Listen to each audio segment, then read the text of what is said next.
Your property must have the right appeal. Here's some of the things you need to think about. Here are features that buyers overpay for.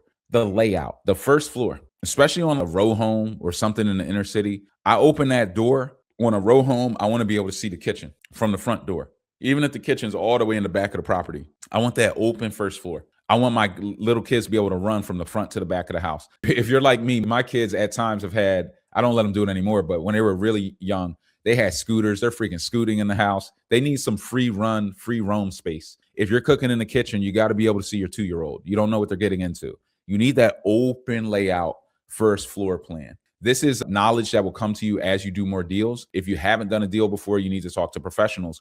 You need to have your architect lay that out for you and let you know what you can build and what's a load-bearing wall and what can't be moved. As you get more advanced, you just know. So, hey, I can blow this property up, open it up, and it's going to pop. But you need that open first floor. Second, natural light is important. Lots of windows is good. Having end unit is good. More windows, the more natural light, the better. That's always really important. Parking, for me, it depends. If somebody's buying in the inner city and there's not a lot of parking, but there is on-street parking, I've seen actually in Philly, in certain neighborhoods, they actually started doing permit parking for certain neighborhoods. So for the high-end neighborhoods, you're not going to see this in C class, but in the A class, they're just going to petition so the block gets permit parking only. So if somebody doesn't have that sticker in their window, they're going to get towed. So you maintain comfortable parking in front of your house. You want to research these things. Like, how am I going to park if this person has a car? But do you have off-street parking? Do you have a garage? That's going to be a bonus.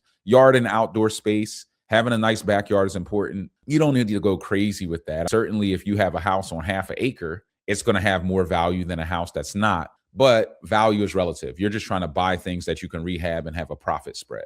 But bigger houses, more land, that could sell to the right buyer. But even a property without the land, there are people who are like, I don't want to have to cut the grass and maintain all of that. So they're not looking for that. So it really depends on if they have kids who are going to use that space or not. Yard and outdoor space, we covered that. Ceiling height, bigger ceilings, they really do give you, ceiling height adds a lot. It adds a lot. Going from an 8-foot ceiling to an 11-foot ceiling or a 12-foot or a 16-foot vaulted ceiling, even though you can't live in the airspace, it gives your property a depth. It gives it an aura. When somebody walks in, it is more peaceful. It's quieter. The house breathes better. It is going to be more expensive to heat and maintain and cool, but it does give that property just a different depth. Those are going to sell faster than properties without higher ceilings. So understand that. And if there are areas in the property where you can open up that ceiling or have a vaulted ceiling, that's going to give you big ARV.